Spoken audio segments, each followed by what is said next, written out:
जनाब अली, इस लेक्चर में भी हम लोग स्टार्ट करेंगे एक्सरसाइज को, चैप्टर नंबर 9 की, science 5th class, chapter number 9। नाम है चैप्टर का स्पेस एंड सैटेलाइट्स। ठीक हो गया। तो आइए बात करते हैं, पहले ऑब्जेक्टिव्स को हम सॉल्व करते हैं, फिर हम बात करेंगे सब्जेक्टिव की। तो शुरू करते हैं जी, बिस्मिल्लाह पढ़ के। एक्सरसाइज में पहला क्वेश्चन आपका objective, tick P the correct answer. अब ये पी नहीं, यहाँ पे असल में टिक का निशान ही आना चाहिए था, तो ये थोड़ा बहुत गलती हो जाती है प्रिंटिंग की भी, तो आपने घबराना नहीं है। ठीक हो गया, समझ आ रही है मेरी बात की? पहले सवाल का जो पहला पार्ट है वो क्या, countless shining lights seen at night on the sky. Countless लातादाद शाइनिंग चमकती हुई रोशनियां सीन जो देखी जाती हैं एट नाइट रात को, ऑन द स्काई आसमान पर, are the stars the moon the planets different heavenly bodies. तो ये क्या होते हैं, मुख्तलिफ आसमानी इजसाम होते हैं, और इसका करेक्ट आंसर जो है वो डी है। Question number 1 part number 2, how long does it take, कितना अरसा लगता है, कितना वक्त लगता है, ठीक है, for a Jio stationery satellite, एक जियो स्टेशनरी सेटेलाइट को टू कंप्लीट वन ऑर्बिट, अपना एक चक्कर पूरा करने के लिए। तो जनाब अली मैंने पहले बता दिया था 24 घंटे लगते हैं। बात तो ये नहीं हुई हमारी जियो स्टेशनरी सेटेलाइट्स के बारे में, क्योंकि जमीन के लिहाज से साकिन होते हैं, इसी वजह से, क्योंकि इनका जो टाइम पीरियड ऑफ रेवोल्यूशन होता है वो एक दिन होता है। Who was the first man to step on the moon? वो कौन शख्स था जिसने चांद के ऊपर पहला कदम रखा था? तो नील आर्मस्ट्रॉन्ग उसका नाम था। आगे चलें। अच्छा जी, क्वेश्चन नंबर 1 का part number 4, the system that locates the position of an object on the earth surface is, वो सिस्टम जो लोकेट करता है, पता लगाता है किसका, पोजीशन का, मुकाम का, ऑफ एन ऑब्जेक्ट, एक जिस्म की, ऑन द अर्थ सरफेस, जमीन की सतह पर, उसका नाम क्या, जीपीएस। ठीक है, जीपीएस, ग्लोबल पोजिशनिंग सिस्टम। पांचवा पार्ट है जी पहले सवाल का, the first artificial satellite was sent into the space. पहला आर्टिफिशियल सैटेलाइट जो स्पेस में भेजा गया था वो कब भेजा गया था जी? ये सोवियत यूनियन ने भेजा था 57 में। क्लियर हो गया। राइट शॉर्ट आंसर्स, मुख्तसर जवाब देने जी आपने सवालात के। तो शुरू करते हैं अपने काम को। Write 5 benefits we get from the artificial satellites, 5 फायदे लिखे जो हम आर्टिफिशियल सैटेलाइट से उठाते हैं। तो ये आपके जो की पॉइंट्स हैं, इनके अंदर भी एक बड़ा मजेदार किस्म का जवाब लिखा हुआ है। Satellites are used for several useful purposes such as communication, पहला डाल दो, नेविगेशन दूसरा डाल दो, वर्ल्ड वाइड ब्रॉडकास्ट तीसरा डाल दो, जियोग्राफिकल सर्वेज चौथा डाल दो, वेदर फॉरकास्ट पांचवा डाल दो, एंड मिलिट्री यूजेस और छठा डाल दो। ये 6 यूजेस आप लिख सकते हैं, मैंने भी कुछ लिखे हैं, अगर आपने ये याद करने, ये कर लें, वो करने हैं, वो कर लें। Benefits we get from the artificial satellites, जनाब artificial satellites are used in long distance communication such as television, fax, internet etcetera. दूसरा इसका यूज क्या है जी, artificial satellites are used in television and radio broadcasting में भी use होते हैं। Artificial satellites are used for weather forecasting, ये मौसमी जो होती है ना सरगर्मियां, या मौसम जो मौसम से रिलेटेड फॉरकास्टिंग करनी होती है, पेशन गोई करनी होती है, उससे रिलेटेड भी सर्चेज में यूज होते हैं। रेनफॉल हो गया, स्नोफॉल हो गया, स्टॉर्म्स वगैरह, इन सब में। Artificial satellites are used for agricultural monitoring, artificial satellites को इस्तेमाल किया जाता है जो ज़री जो निगरानी होती है उसके लिए भी, क्रॉप डिजीजेज हैं, क्रॉप फेलियर है, इन सारी चीज़ों के लिए। Artificial satellites are used for space exploration and examination, खलाई खोज और तजर्बात के लिए भी आर्टिफिशियल सैटेलाइट्स को इस्तेमाल किया जाता है। नेक्स्ट क्वेश्चन क्या है जी आपका, the moon is satellite of earth, जो चांद है वो जमीन का सैटेलाइट है। Is the earth also the satellite of A bigger heavenly object, क्या जमीन भी किसी बड़े जो आसमानी जिस्म है उसका सैटेलाइट है? तो जवाब क्या है, यस, क्योंकि जमीन सूरज की रोटेट रिवॉल्व करती है, नहीं करती, करती है ना। तो yes, earth is also the satellite of bigger heavenly object called sun, किसका, जैसे हम सूरज कहते हैं। What is the name of that object, उसका नाम क्या, मैंने सन बता दी आपको। आगे चलते हैं जी। Why do a geostationary satellite appear to be stationary? एक जियो स्टेशनरी सैटेलाइट जो है वो हमें क्यों साकिन महसूस होता है या लगता है? तो जवाब यही है कि जियो स्टेशनरी सैटेलाइट का जो रेवोल्यूशन का टाइम पीरियड है वो क्या, 24 घंटे, और जमीन का भी अपने गिर्द रोटेट करने का जो टाइम पीरियड है वो कितने, 24 घंटे ही है। और ये जमीन के इक्वेटर पे छोड़ा जाता है इस रफ्तार के साथ ही, कि जमीन की जितनी रफ्तार है ना रोटेट करने की, या अपनी रोटेशन का एक चक्कर पूरा करने की उतनी ही देर में ये अपना एक रेवोल्यूशन भी पूरा कर लेता है, जिस वजह से ये जमीन के जिस हिस्से के सामने जाकर इसको छोड़ा जाता है उसी के सामने रहता है, अपनी पोजीशन को जमीन के लिहाज से चेंज नहीं करता। A geostationary satellite appears to be stationary because geostationary satellite is launched. एक जियो स्टेशनरी सैटेलाइट महसूस होता है साकिन, क्योंकि जियो स्टेशनरी सैटेलाइट जो है इस लॉन्च्ड, उसे छोड़ा जाता है इन सच ए वे, एक ऐसे तरीके से दैट इट फॉलोज, ये फॉलो करता है, ये चलता है एन ऑर्बिट, एक ऐसे ऑर्बिट पे पैरेलल टू द इक्वेटर, जो इक्वेटर के बिल्कुल पैरेलल होता है, and travels in the same direction, और उसी सिम्प में ये ट्रेवल करता है एज अर्थ रोटेट या अर्थ रोटेशन, जैसा कि जिस सिम्प में जमीन रोटेट करती है ना, उसी सिम्प में ये भी रिवॉल्व करता है with the same period of 24 hours.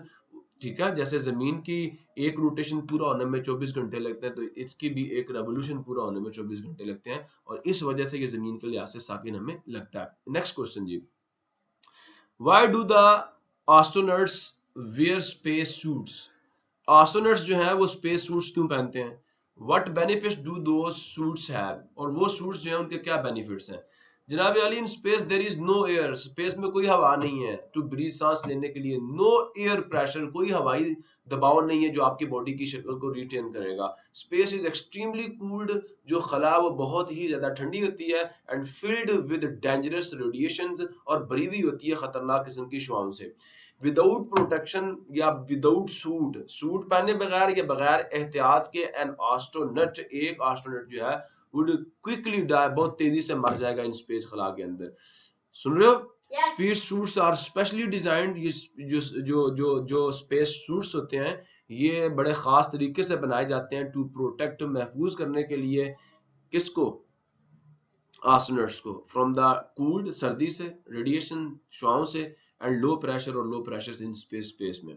They also provide air to breathe, इसके अंदर हवा भी होती है जिसके जरिए से वो लोग सांस ले सकते हैं। Wearing a space suit allows an astronaut to survive and work in space, जो स्पेस सूट है इसको पहनकर जो एक एस्ट्रोनॉट है, खलानूर्द है, वो क्या कर सकता है? वो एक तो जिंदा रह सकता है और दूसरा अपना काम जो है उसे अच्छे तरीके से सरअंजाम दे सकता है खला के अंदर। तो बच्चों, इसका बड़ा खूबसूरत किस्म का जवाब आपको यहाँ पे स्लाइड पे नजर आ रहा है कि telescope installed on a satellite can take clearer photograph than that of telescope on the earth due to following reasons. ये रीजंस है जी उसके।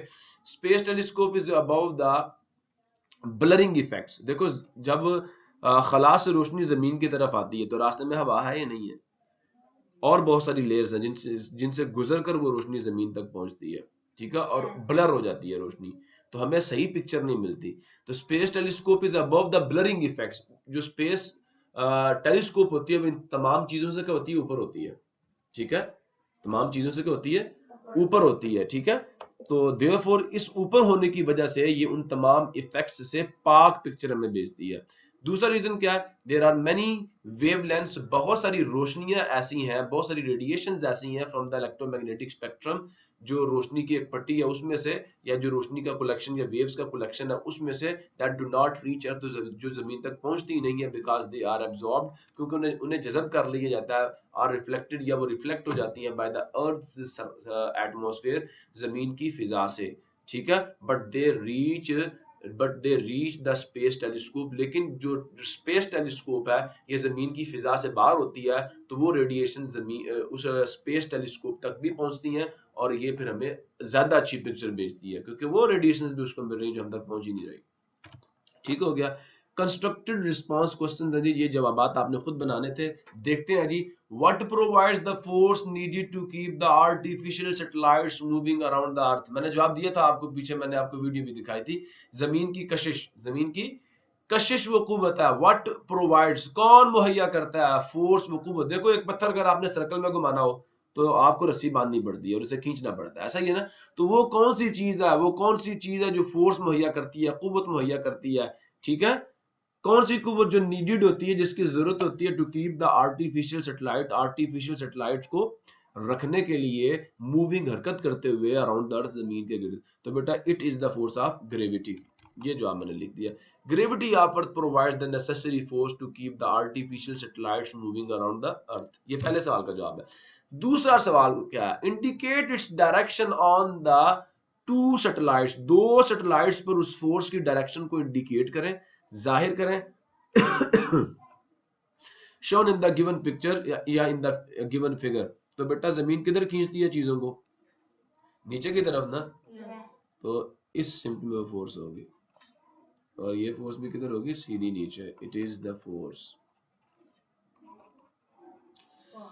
तो ये किसके बराबर होती है, ग्रेविटी के बराबर होती है, जमीन की कशिश के बराबर होती है। प्रॉब्लम नेक्स्ट क्वेश्चन है जी आपका, the astronauts have to face lots of problems in space. जो एस्ट्रोनॉट्स होते हैं उन्हें सामना करना पड़ता है बहुत सारे मसाइल का खला के अंदर। कैन यू नेम, कि आप नाम बता सकते हैं सम ऑफ दोज प्रॉब्लम्स, उनमें से कुछ मसाइल के बारे में आप बता सकते हैं। तो जवाब है जनाब अली, ये हैं वो मसाइल। कुछ मसाइल मैं यहाँ पे डिस्कस कर रहा हूँ, ज्यादा नहीं, ये कुछ मसाइल हैं। Following are some problems faced by the astronauts in space. कुछ ये नीचे जो दर्जदार कुछ मसाइल हैं जिनका सामना करना पड़ता है एस्ट्रोनॉट्स को इन स्पेस। खला के अंदर वैक्यूम, खला होती है वहां पे, हवा नहीं होती। सूर्य उतरा जिस्म से फट जाएंगे वहां पे। टेम्परेचर, ठंड होती है वहां पे। रेडिएशंस, खतरनाक किस्म की शुआएं होती हैं वहां पे। सुन रहे हो? मोशन सिकनेस, क्या हरकत की वजह से उन्हें उल्टियां। देखो कुछ लोग जब सफर करते हैं उल्टियां आना शुरू हो जाती है। कुछ लोग इस सफर की वजह से बीमार हो जाते हैं। बोन एंड मसल डिटेरियोरेशन, क्या हड्डियों के मसाल, हड्डियों का बगाड़ पैदा हो जाता है, हड्डियां नरम हो जाती हैं क्योंकि वहां इतनी एक्सरसाइजेज वगैरह तो होती नहीं है। फ्लूइड रीडिस्ट्रीब्यूशन, हमारा जो सर है ना इसमें खून कम होता है, टांगों में खून ज्यादा होता है, लेकिन जब हम खला में जाते हैं तो हमें तो कोई चीज नहीं खींच रही होती, तो फिर हर जगह पे ब्लड बराबर होता है। ठीक है, तो इस रीडिस्ट्रीब्यूशन की वजह से भी प्रॉब्लम्स क्रिएट होते हैं। हो सकता है सर वजनी हो जाए। डिस्ट्रप्शन ऑफ सेंस, क्या हो जाए, डिस्ट्रप्शन ऑफ, जो आपके सेंसर्स हैं वो बिगड़ जाए। ठीक है, आपको चीजें महसूस जो होती है ना उसमें बिगाड़ आ जाए, आपके सेंसेस में बिगाड़ आ जाए। एडिशनल साइकोलॉजिकल इफेक्ट्स, जैसे समीउल्लाह को भी यहाँ से भेजे, समीउल्लाह को भी याद आने शुरू हो जाए, समीउल्लाह स्ट्रेस का शिकार हो जाए, इस तरह के मसाइल का सामना करना पड़ता है। Next question, how do the astronauts breathe in space. Astronauts कैसे सांस लेते हैं, कि कहाँ पे, खला में। Actually astronauts gets the oxygen that they breathe from water. जो एस्ट्रोनॉट्स होते हैं ना वो ऑक्सीजन हासिल करते हैं किससे, पानी से। Scientist have found a way, साइंसदानों ने एक रास्ता निकाला है, to break down that water, उस पानी को तोड़ने का, इनटू इट्स बेसिक कंपोनेंट्स, उसको उसके बुनियादी अज्जा में। अब पानी पता क्या होता है बेटा, इसका फार्मूला ये होता है H2O। ये ऑक्सीजन हमें चाहिए होती है, तो ये पानी जब टूटता है ना तो ये दो हाइड्रोजन बनाता है, और असल में बनना तो एक चाहिए, और एक ऑक्सीजन का मॉलिक्यूल बनाता है। अब हम अगर पानी के दो मॉलिक्यूल्स को तोड़ें तो हमें हाइड्रोजन के दो मॉलिक्यूल मिलते हैं और ऑक्सीजन का एक मॉलिक्यूल मिलता है, और ये सारा काम किसके जरिए से होता है, बिजली के जरिए से। ठीक है, तो scientist have found a way to break down that water molecule into its basic molecule through a process called electrolysis. Electrolysis क्या होता है, बिजली की मदद से किसी कंपाउंड को उसके अज्जा में तोड़ देना। अब मैं आपको यहाँ पे एक वीडियो दिखाता हूँ, बड़ा मजे का एक्सपेरिमेंट था, मुझे पसंद आया, मैंने सोचा मैं बच्चों को भी दिखाऊंगा। तो ये आप यहाँ पे देख सकते हैं।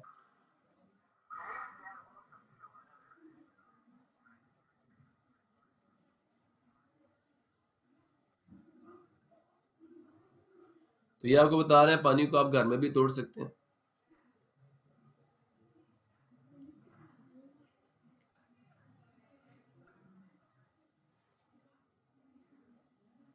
ये पूछ कह रही है कि वो वहां पे कैसे सांस लेते हैं खला के अंदर जो आपके एस्ट्रोनॉट्स हैं।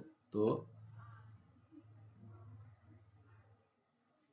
ठीक है, तो ये बता रही है कि वो पानी से हासिल करते हैं।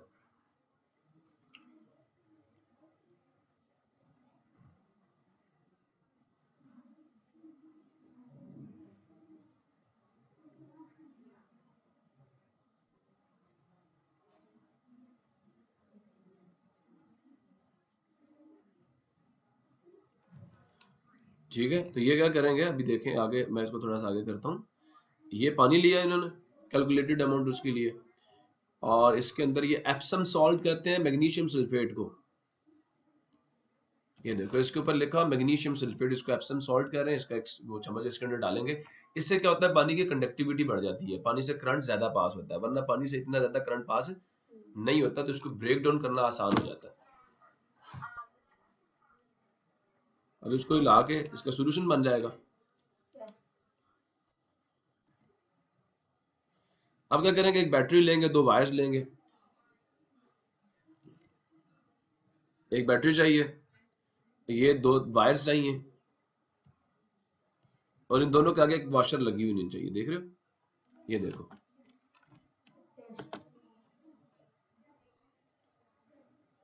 ये 2 वॉशर्स इसके आगे लगी हुई हैं, जो बाहर आम तौर पे आपको हार्डवेयर की दुकान से मिल जाती है, घर में भी कर सकते हो।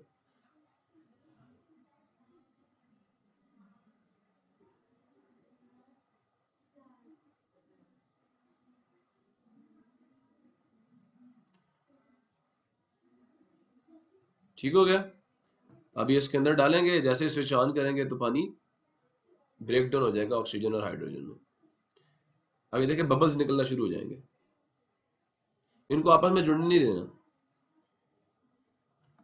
अब देखें इससे बबल्स निकल रहे हैं यहां से, ये देखिए निकल रहे हैं ना बबल्स। अब एक साइड पे बबल्स ज्यादा निकल रहे हैं, दूसरी साइड पे बबल्स कम निकल रहे हैं, क्योंकि हाइड्रोजन ज्यादा निकलती है, ऑक्सीजन कम निकलती है।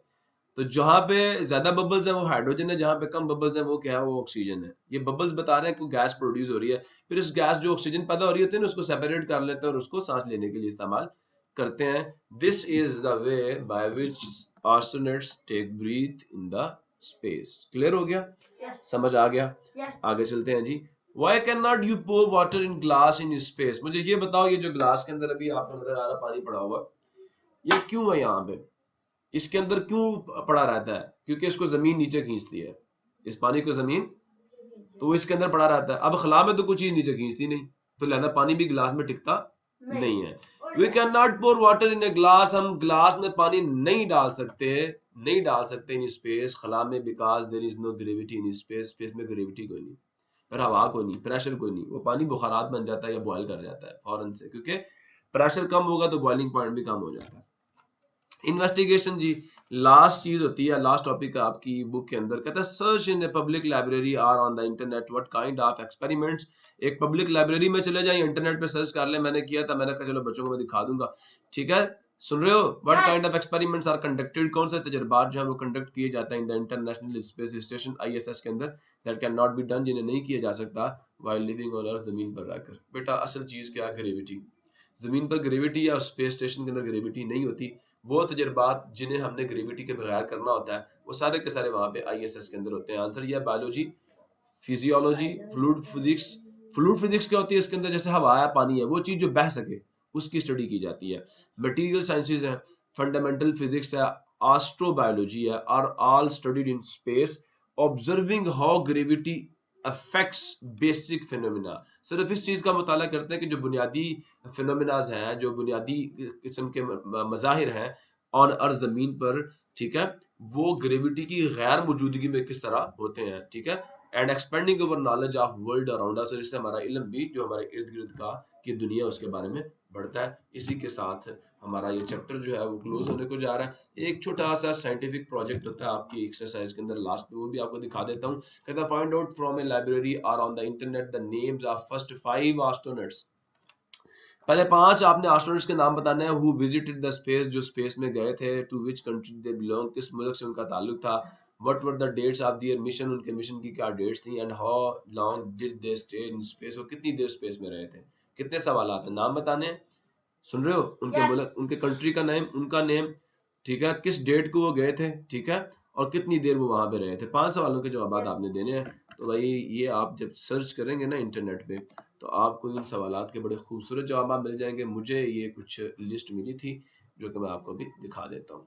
ठीक हो गया जी? ये लिस्ट है उन साइंटिस्ट की जिन्होंने सफर किया था, ठीक है, सोवियत यूनियन से थी, इनका नाम ये है, डेट ये थी, मिशन ये था। सारे सवालात के जवाब हैं, कंट्री नेम भी मौजूद है, डेट भी मौजूद है, मिशन भी मौजूद है। एक सवाल का जवाब यहाँ पे नहीं है कि कितनी देर रहे थे, तो वो आप खुद सर्च कीजिएगा। मुझे इजाजत दीजिए, मिलेंगे इंशाल्लाह नेक्स्ट लेक्चर में नेक्स्ट चैप्टर के साथ। तब तक के लिए अल्लाह हाफिज, खुश रहिए, आबाद रहिए। पाकिस्तान जिंदाबाद, जिंदाबाद, पाक उस्ताद, पाइंदाबाद।